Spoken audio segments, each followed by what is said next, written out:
কেবল ভূখণ্ড থেকে নয়, এবার শত্রু দেশে গিয়েই হামলা চালাতে চায় ইরান। দীর্ঘ যুদ্ধে চরম ক্লান্ত মার্কিন নৌবাহিনী।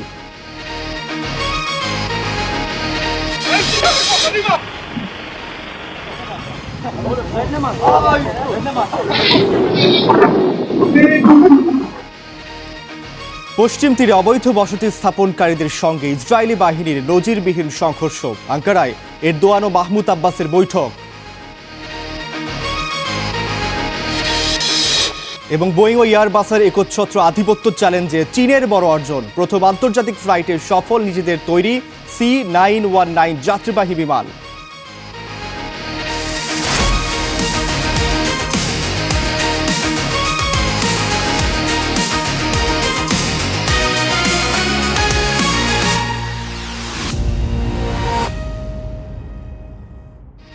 দর্শক, আমন্ত্রণ স্টার ওয়ার্ল্ডে। পুরো খবর জুড়ে আপনাদের সঙ্গে আছি আমি আব্দুর রউফ। এতক্ষণ শিরোনামগুলো জানাচ্ছিলাম। বিএনপির স্থায়ী কমিটির বৈঠক শেষে কথা বলছেন দলের সিনিয়র যুগ্ম মহাসচিব রুহুল কবির রিজভী। আমরা সরাসরি সেখানে চলে যাচ্ছি। দর্শক, ইতিমধ্যেই ব্রিফিংটি শেষ হয়েছে, আমরা পরের খবরে যেতে চাই। যুক্তরাষ্ট্রের সঙ্গে যুদ্ধ আরও দীর্ঘায়িত হলে শত্রু ভূখণ্ডে গিয়ে হামলা চালানোর পরিকল্পনা করেছে ইরান। এই সক্ষমতা গড়ে তুলতে এর মধ্যে সশস্ত্র বাহিনীকে নির্দেশ দিয়েছে নতুন সামরিক নেতৃত্ব। এদিকে মার্কিন প্রেসিডেন্ট ডোনাল্ড ট্রাম্প দাবি করেছেন হরমুজ প্রণালীর পুরো নিয়ন্ত্রণ এখন যুক্তরাষ্ট্রের হাতে। ইরানেরও একই দাবি। পাল্টাপাল্টি এমন দাবিতে মধ্যপ্রাচ্য শান্তি প্রতিষ্ঠার চেষ্টা ক্রমেই জটিল রূপ নিচ্ছে। মধ্যপ্রাচ্যের যুদ্ধে প্রতিনিয়তই ঘটছে বাকবদল। এতদিন নিজ দেশ থেকেই শত্রুর ভূখণ্ডে বিভিন্ন সমরাস্ত্র ও স্থাপনা লক্ষ্যবস্তু করলেও এবার নতুন পরিকল্পনা আসছে ইরান। আইআরজিসিকে দেশের সীমান্তের বাইরে এমনকি শত্রুর ভূখণ্ডে গিয়ে সামরিক অভিযান চালানোর সক্ষমতা অর্জনের নির্দেশ দেওয়া হয়েছে বলে জানিয়েছেন বাহিনীটির জ্যেষ্ঠ কমান্ডার। আমাদের অবশ্যই শত্রুর ভূখণ্ডে অভিযান চালানোর সক্ষমতা থাকতে হবে। শত্রুর দেশে গিয়ে এবং নিজেদের ভূখণ্ড থেকে অনেক দূরে অভিযান পরিচালনা করতে হবে। এটা একটি আক্রমণাত্মক সামরিক নীতি। প্রয়োজনের সময় এই দায়িত্ব পালনের জন্য আইআরজিসিকে এখন সেই প্রস্তুতি ও সক্ষমতা অর্জনের নির্দেশ দেওয়া হয়েছে। এই জ্যেষ্ঠ উপদেষ্টা আরও দাবি করেছেন, ইরানের সব অস্ত্র, গোলাবারুদ ও সামরিক সরঞ্জাম এখন দেশেই তৈরি হচ্ছে। ব্যালিস্টিক ক্ষেপণাস্ত্র ও ড্রোন উৎপাদনের হারও ব্যবহারের চেয়ে বেশি। ফলে যুদ্ধ কয়েক বছর চললেও তা চালিয়ে যাওয়ার সক্ষমতা ইরানের রয়েছে বলে দাবি তার। এর মধ্যেই হরমুজ প্রণালী নিয়ে কঠোর অবস্থান জানিয়েছে তেহরান। ইরানের জাতীয় নিরাপত্তা পরিষদের নবনিযুক্ত সচিব মোহসেন রেজাই বলেছেন, যুক্তরাষ্ট্রের যুদ্ধ ও অবরোধ বন্ধ, ইরানের জব্দ সম্পদ ছাড় এবং লেবানন ও গাজা সহ পুরো অঞ্চলে যুদ্ধবিরতিতে সম্মত না হওয়া পর্যন্ত হরমুজ খুলবে না। এ ব্যাপারে পাল্টা কড়া বার্তা দিয়েছেন মার্কিন প্রেসিডেন্ট ডোনাল্ড ট্রাম্প। হরমুজ প্রণালীর পুরো নিয়ন্ত্রণ এখন যুক্তরাষ্ট্রের হাতে। আমি মনে করি এই নিয়ন্ত্রণ আমরা ধরে রাখব। আমাদের নৌ অবরোধকে সবাই ইস্পাতের দেয়াল বলছে, আর ইরানের এ বিষয়ে কিছুই করার নেই।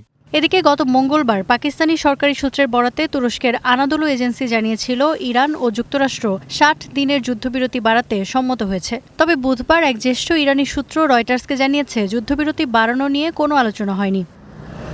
অন্যদিকে হরমুজ প্রণালী পুনরায় খুলতে তেহরানের সাথে আলোচনায় রয়েছে ওমান। মধ্যস্থতার চেষ্টা চালাচ্ছে পাকিস্তান ও কাতার। দোহা বলছে, হরমুজ পুনরায় খুলে দেওয়া এবং জলপথটির নিরাপত্তা নিশ্চিত করাই তাদের অগ্রাধিকার। তবে পাল্টাপাল্টি হুমকি ও সামরিক প্রস্তুতিতে ওয়াশিংটন তেহরান উত্তেজনা কাটেনি।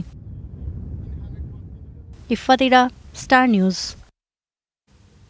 ইরানের সঙ্গে দীর্ঘ যুদ্ধের ধাক্কায় চরম ক্লান্ত মার্কিন নৌবাহিনী। টানা প্রায় ৯ মাস ধরে সমুদ্রে ভাসছে রণতরী ইউএসএস আব্রাহাম লিঙ্কনের প্রায় ৫,০০০ নাবিক ও নৌসেনা। ফলে পরিবার পরিজনের সঙ্গে নেই সাক্ষাৎ, খাবার, ঘুমের অভাব। এসবের কারণে তারা মানসিকভাবে ভেঙেও পড়েছেন। হারিয়েছে যুদ্ধের মনোবল। তাদের এখন একটাই চাওয়া, বাড়ি ফেরার একটি তারিখ। এই নিয়ে অসন্তোষে রণতরীটিতে সংঘর্ষে নিহত হয়েছে ৭ সেনা, এমনটা দাবি করেছেন ইরানি গণমাধ্যম। অন্যদিকে উদ্বিগ্ন তাদের পরিবারও। এইরকম ২০০ পরিবারের সাথে বৈঠক করেছে মার্কিন কর্তৃপক্ষ।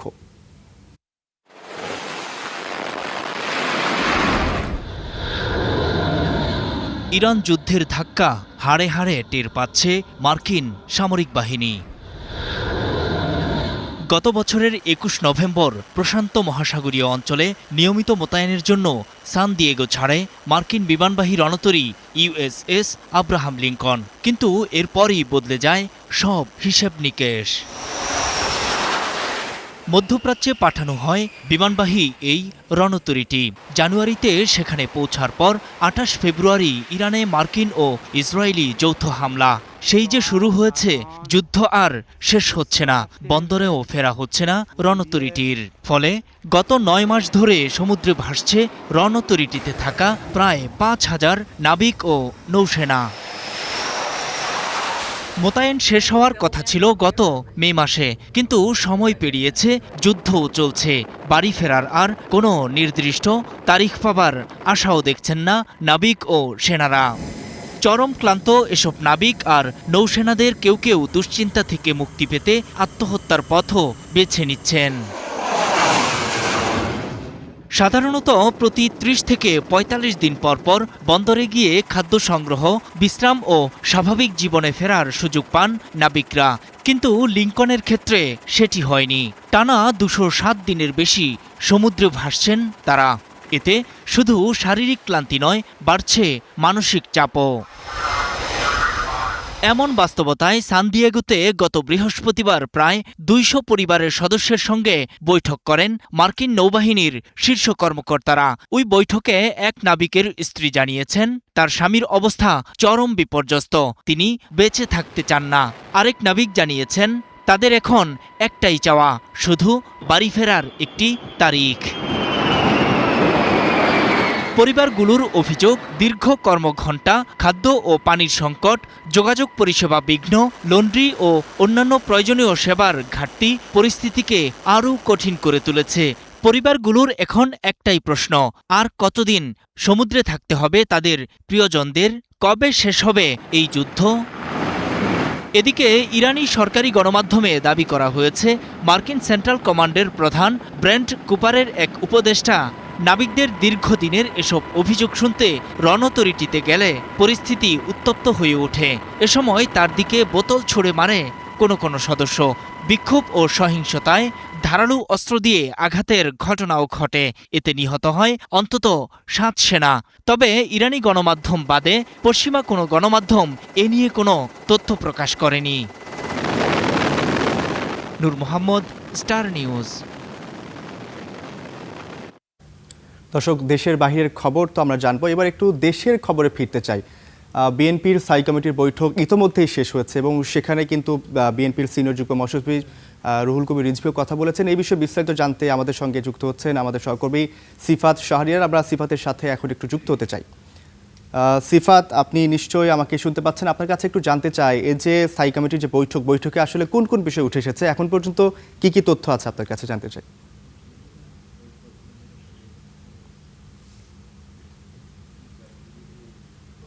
রূপ, একেবারে বেশ কয়েকদিন যাবৎ, সপ্তাহখানেক ধরে রাষ্ট্রপতি কে হচ্ছেন যখন তফসিল ঘোষণা করা হলো, তারপর থেকে গণমাধ্যমের কাছে এবং স্টার নিউজের কাছে সেই তথ্যটি ছিল। স্টার নিউজ আরও সপ্তাহখানেক আগেই সেটি বলেছে যে বিএনপি মহাসচিবই হচ্ছেন রাষ্ট্রপতি, বিএনপির পক্ষ থেকে তিনি প্রার্থী হচ্ছেন।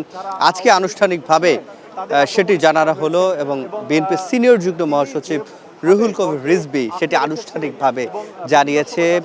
বিএনপি স্থায়ী কমিটির যারা সদস্য রয়েছেন তাদেরকে নিয়ে বিএনপির যিনি চেয়ারম্যান, বর্তমান প্রধানমন্ত্রী তারেক রহমান, তিনি কিছুক্ষণ আগে একটা বৈঠক করেছেন। বৈঠকে সেই সিদ্ধান্তটিতে উপনীত হয়েছে বিএনপি মহাসচিবকে তারা প্রার্থী হিসেবে রাষ্ট্রপতি পদের জন্য মনোনীত করেছে এবং এই রাষ্ট্রপতি পদের জন্য বিরোধী দল থেকে লড়বেন কর্নেল অলি আহমেদ। তো দুজনের মধ্যে ভোটের যে বিষয়টি, যেহেতু বিএনপি সরকারে রয়েছে এবং বিএনপি সংসদে সংখ্যাগরিষ্ঠ হিসেবে নির্বাচিত হয়েছে, তো সংখ্যাগরিষ্ঠতা যেহেতু তাদের বেশি এবং বিএনপি যারা সংসদ সদস্য রয়েছেন তারা চাইলেও ভোট দিতে পারবে না বিরোধী দলে যিনি কর্নেল অলিকে। সেক্ষেত্রে বলা যায়, অনানুষ্ঠানিক বলেন সেভাবে বলাই যায় যে রাষ্ট্রপতি হচ্ছেন মির্জা ফখরুল ইসলাম আলমগীর এবং বঙ্গভবনের পরবর্তী বাসিন্দা হচ্ছেন মির্জা ফখরুল ইসলাম আলমগীর। বিএনপির দীর্ঘদিনের তিনি মহাসচিবের দায়িত্ব পালন করেছেন, যখন তারেক রহমান দেশে ছিলেন না তখন তিনি আন্দোলনগুলোর নেতৃত্ব দিয়েছেন। তো সেটির আসলে মূল্যায়ন বলা যায়। আমরা রাজনীতিতে নানা গুঞ্জন শুনেছিলাম, অনেক মানুষের নামই শুনেছিলাম, কিন্তু শেষমেশ প্রধানমন্ত্রী তারেক রহমান তার জ্যেষ্ঠ যে নেতারা রয়েছেন দলের, তাদেরকে নিয়ে সিদ্ধান্তে উপনীত হয়েছেন। বিএনপি মহাসচিবে পরবর্তী রাষ্ট্রপতি হচ্ছেন এবং বিএনপি মহাসচিব তিনি মহাসচিবের হওয়ার আগেও একাধিকবার নির্বাচিত হয়েছেন, মন্ত্রিত্বর দায়িত্ব পালন করেছেন, দলের অঙ্গ সংগঠনগুলোর দায়িত্ব তিনি রয়েছেন। দীর্ঘদিন ধরে তিনি এই যে বিএনপির রাজনীতির সাথে যুক্ত ফ্যাসিবাদ বিরোধী আন্দোলনের সম্মুখ সারির নেতা তিনি। তো আজকে এই কিছুক্ষণের মধ্যেই নির্বাচন কমিশনে গিয়ে যে তাদের মনোনয়নপত্র সেটি দাখিল করবে এবং পরবর্তী সময়ে ২০ তারিখে যে আনুষ্ঠানিকভাবে যে নির্বাচন হবে সেটি যাচাই বাছাই যদি কর্নেল ওলি বাদ হয়ে যায়, সেক্ষেত্রে একক প্রার্থী হলে ভোট গ্রহণের প্রয়োজন হবে না। আমরা যতটুকু জানি সংবিধান অনুযায়ী তিনি শপথ গ্রহণ করবেন এবং ২০ তারিখের পরে বঙ্গভবন নতুন একজন বাসিন্দা পেতে যাচ্ছে এবং অনেক জল্পনা কল্পনা ছিল দলের বাইরে ভেতরে কূটনীতি পাড়ায় নানা আলাপ ছিল যে বাইরে থেকে কাউকে কোনো কূটনীতিবিদ কিংবা কোনো সাবেক আমলাকে দেয় কিনা। অনেকে আবার বলছিল, একজন পরিবেশবিদের কথা বলছিল, সাবেক একজন প্রধান উপদেষ্টার কথা বলছিলেন।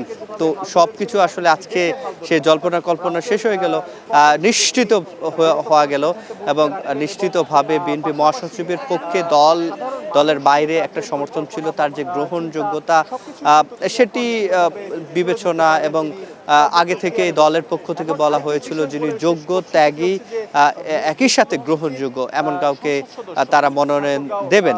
তো সেটি আমরা আসলে দেখলাম। বিএনপি মহাসচিব তার যে দায়িত্ব পালনকালে বড় ধরনের কোনো বিতর্ক জড়াতে আসলে আমরা দেখিনি। তার যে ক্লিন ইমেজ রয়েছে সেটি দলের যারা নেতাকর্মীরা তারা বলেন একজন ক্লিন ইমেজের নেতা হিসেবে তাকে আজকে প্রধানমন্ত্রী তারেক রহমান এবং তার যে জ্যেষ্ঠ নেতারা রয়েছেন স্থায়ী কমিটির সদস্যরা তারা মনোনীত করেছেন এবং তিনি প্রার্থী হচ্ছেন এবং বলাই যায় তিনি বঙ্গভবনে যাচ্ছেন। তো মির্জা ফখরুল ইসলাম আলমগীর তিনি যখন রাষ্ট্রপতি প্রার্থী হচ্ছেন, তিনি যদি রাষ্ট্রপতি হয়ে যান একই সাথে 2 থেকে 3টি পদ খালি হয়ে যাবে। প্রথমত তিনি সরকারে রয়েছেন, সরকারের তিনি স্থানীয় সরকার মন্ত্রীর পদে রয়েছেন, তো নিশ্চয়ই সে স্থানীয় সরকার মন্ত্রীর যে পদ সেটি খালি হবে, সেখানে একজন নতুন কাউকে দিতে হবে। দ্বিতীয়ত দলের মহাসচিবের যে পদ সেটি থেকে ইতিমধ্যে তিনি পদত্যাগ করেছেন, সেটি খালি হয়ে গেল, সেখানে একজন নতুন মহাসচিব আসবে বিএনপির জন্য। একই সাথে তিনি স্থায়ী কমিটির একজন সদস্য। এই 3টি পদের জন্য 3 জন মানুষকে হয়তো মনোনীত করা হবে। তো এই ছিল আমার কাছে সচিবালয় থেকে সবশেষ পূর্ণ তথ্য জানাচ্ছেন। আপনাকে অসংখ্য ধন্যবাদ আমাদের সঙ্গে যুক্ত হওয়ার জন্য। দর্শক, এবার দেশের বাইরের খবর আবার জানাবো। যুক্তরাষ্ট্রে প্রশিক্ষণের সময় সামরিক হেলিকপ্টার বিধ্বস্ত হয়ে 2 মার্কিন সেনা নিহত হয়েছে। বুধবার টেক্সাসের বেল কাউন্টিতে এ দুর্ঘটনা ঘটে। নিহত সেনাদের পরিচয় এখনও প্রকাশ করা হয়নি। আগে তাদের পরিবারকে অবগত করা হবে, তারপর তা গণমাধ্যমকে জানানো হবে বলে জানিয়েছে কর্তৃপক্ষ। স্থানীয় গণমাধ্যমের তথ্য মতে বিধ্বস্ত হেলিকপ্টারটি একটি অ্যাপাচি হেলিকপ্টার। ফোর্ট হুড ফাঁড়ি থেকে উড্ডয়ন করে হেলিকপ্টারটি। উড্ডয়নের কিছুক্ষণ পরেই একটি মাঠে মুখ থুবড়ে পড়ে সেটি। হেলিকপ্টারের আগুন ছড়িয়ে পড়ে মাঠের বিস্তীর্ণ এলাকা জুড়ে। পরে ফায়ার সার্ভিস ও উদ্ধার কর্মীরা এসে পরিস্থিতি নিয়ন্ত্রণে আনে এবং নিহতদের উদ্ধার করে। অবৈধ বসতি স্থাপনকারীদের সাথে সংঘর্ষ হচ্ছে ইসরায়েল বাহিনীর। এমন বিরল ঘটনা ঘটেছে পশ্চিম তীরের একটি ফিলিস্তিনি গ্রামে, যেখানে কয়েকটি ফিলিস্তিনি বাড়িতে যাতায়াতের রাস্তায় পাথর ফেলে তা আটকে দিয়েছে অবৈধ বসতি স্থাপনকারীরা। ফিলিস্তিনিদের তাড়াতে পানি, বিদ্যুৎ বিচ্ছিন্ন করে দিচ্ছে তারা। অবশ্য সংঘর্ষের পর অবৈধ বসতি স্থাপনকারীদের ওই এলাকা থেকে সরাতে পারেনি ইসরায়েলি বাহিনী। ফিলিস্তিনিদের বাড়ির সামনের রাস্তা বন্ধ করতে এভাবেই একের পর এক পাথর ফেলছে ইসরায়েলি অবৈধ বসতি স্থাপনকারীরা। তাদের এই অবৈধ অবরোধ বন্ধ করতে অনেকটা আশ্চর্যজনকভাবেই বাধা দেয় ঘটনাস্থলে মোতায়েন ইসরায়েলি সেনারা। এ সময় ইহুদিরা তাদের সঙ্গে সংঘর্ষে জড়ায়। পরে বসতি স্থাপনকারীদের ছত্রভঙ্গ করতে সেনারা ছড়ে কাঁদানে গ্যাস। অধিকৃত পশ্চিম তীরের ফিলিস্তিনি গ্রাম কুশরায় বুধবার এমন ঘটনার সময় বাইরে যখন হামলা চালাচ্ছিল ইহুদিরা, তখন ভেতরে ছোট্ট শিশুদের নিয়ে আতঙ্কে অবস্থান করছিল ফিলিস্তিনি পরিবারটি। তারা জানিয়েছেন, বাড়ির মাত্র কয়েক মিটার দূরে বসতি স্থাপনকারীরা নতুন করে ঘাঁটি গেড়েছে। এরপর থেকেই দিনের পাশাপাশি রাতেও হামলা ও ভয়ভীতি দেখাচ্ছে। কেটে দিয়েছে পানি ও বিদ্যুতের সংযোগ, বন্ধ করে দিয়েছে বাড়িতে যাতায়াতের প্রধান সড়কও। আমার মেয়েরা বসতি স্থাপনকারীদের হামলায় চরম ভয় পাচ্ছে। বাড়িতে আটকা থাকায় তারা সবসময় ভয় পায়। আরেক বাসিন্দা জানিয়েছেন, জানুয়ারিতে তাঁবু স্থাপনের পর গত কয়েকদিনে বাড়ির দরজার সামনেও তাঁবু বসিয়েছে বসতি স্থাপনকারীরা। ফলে কার্যত অবরুদ্ধ হয়ে পড়েছে বাড়িগুলো। কদিন আগে বসতি স্থাপনকারীরা তুবাসীর পরিবারকে অবরোধ করে এবং পানি ও বিদ্যুৎ সংযোগ বিচ্ছিন্ন করে বাড়ি থেকে বের করে দেওয়ার পর তারা এখানেও তাই করতে চাইছে। যে ইসরায়েলি সামরিক বাহিনী ফিলিস্তিনিদের উচ্ছেদ, জমি দখলে সহায়তা করে অবৈধ বসতি স্থাপনকারীদের, সেই সেনারাও বলছে কুশরার এই বসতি অবৈধ, নিন্দনীয় ও অগ্রহণযোগ্য।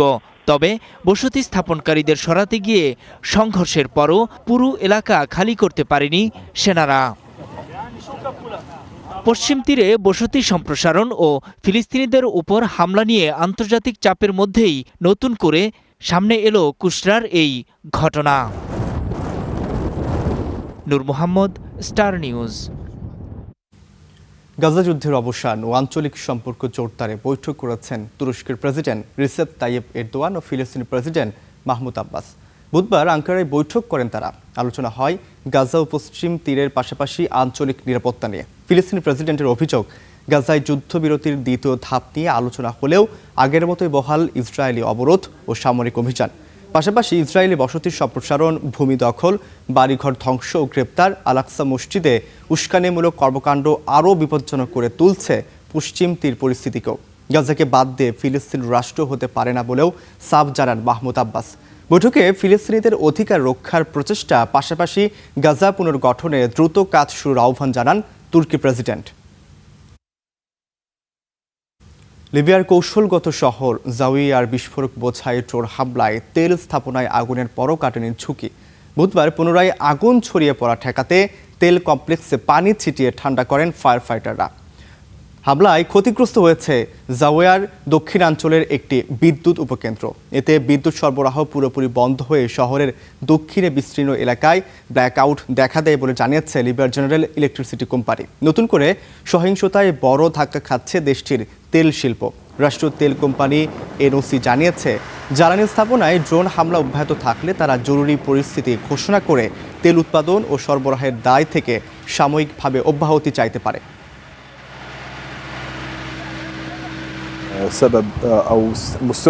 সম্প্রতি শহরে একের পর এক নাশকতার ঘটনা ঘটছে। এতে নাগরিকদের দৈনন্দিন সেবার গুরুত্বপূর্ণ প্রতিষ্ঠানগুলো ক্ষতিগ্রস্ত হচ্ছে। এর মধ্যে রয়েছে তেল শোধনাগার, পানি বিশুদ্ধকরণ কেন্দ্র ও বিভিন্ন বিদ্যুৎ উৎপাদন কেন্দ্র।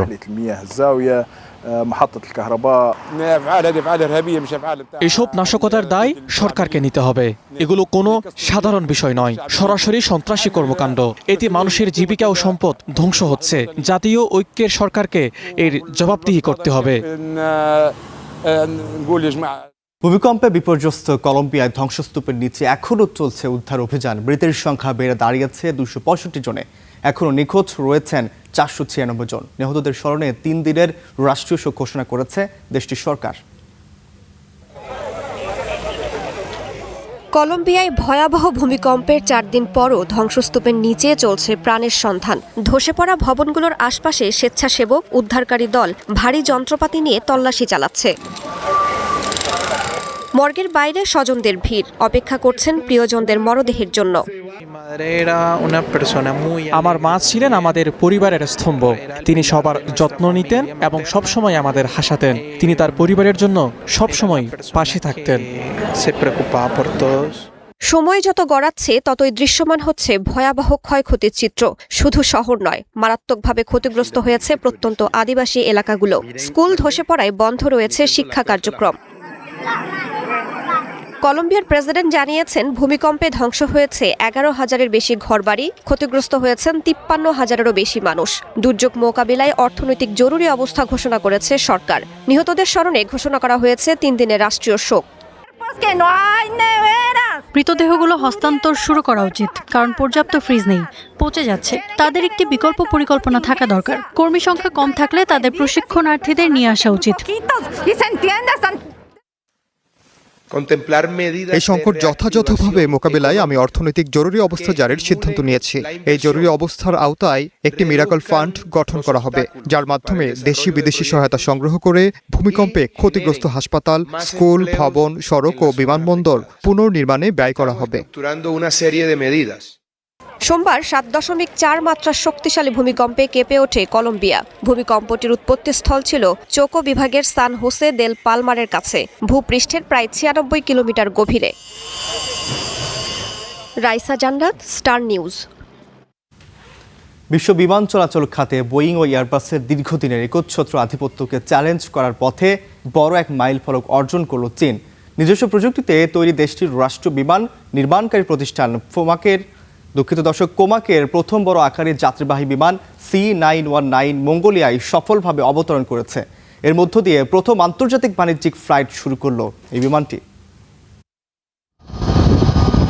ওয়াটার স্যালুট জানিয়ে বরণ করে নেওয়া হচ্ছে চীনের নিজস্ব প্রযুক্তিতে তৈরি C919 যাত্রীবাহী উড়োজাহাজটিকে। 2023 সালে অভ্যন্তরীণভাবে বাণিজ্যিক ফ্লাইট শুরু হলেও বুধবার বিকেল বেইজিং ক্যাপিটাল ইন্টারন্যাশনাল এয়ারপোর্ট থেকে মঙ্গোলিয়ার রাজধানী উলানবাটরে সফলভাবে অবতরণ করে C919। চীনের রাষ্ট্রায়ত্ত বিমান নির্মাণকারী প্রতিষ্ঠান কোমাক নির্মিত মাঝারি আকারের এই বিমানটি বোয়িং 737 এবং এয়ারবাস A320 এর সমকক্ষ। 2023 সালে নিজ দেশে ফ্লাইট কার্যক্রম শুরু করার পর C919 উড়োজাহাজটি চীনের 25টি শহরে প্রায় 57টি অভ্যন্তরীণ রুটে যাতায়াত করেছে এবং ইতোমধ্যে 75 লাখেরও বেশি যাত্রী পরিবহন করেছে। মঙ্গোলিয়ার সফল অবতরণের মাধ্যমে উড়োজাহাজটি আনুষ্ঠানিকভাবে আন্তর্জাতিক আকাশে নিয়মিত চলাচলের যোগ্যতা অর্জন করল। বলা হচ্ছে একচেটিয়া ব্যবসা করা বোয়িং ও এয়ারবাসকে টেক্কা দিতেই চীন আকাশে উড়িয়েছে এ বিমান।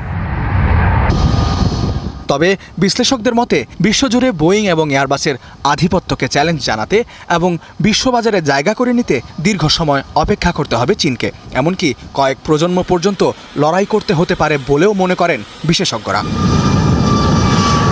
ইফতিহাদুল মাহমুদ, স্টার নিউজ। দর্শক, এই ছিল স্টার ওয়ার্ল্ডে। এতক্ষণ আমাদের সঙ্গে থাকার জন্য অসংখ্য ধন্যবাদ।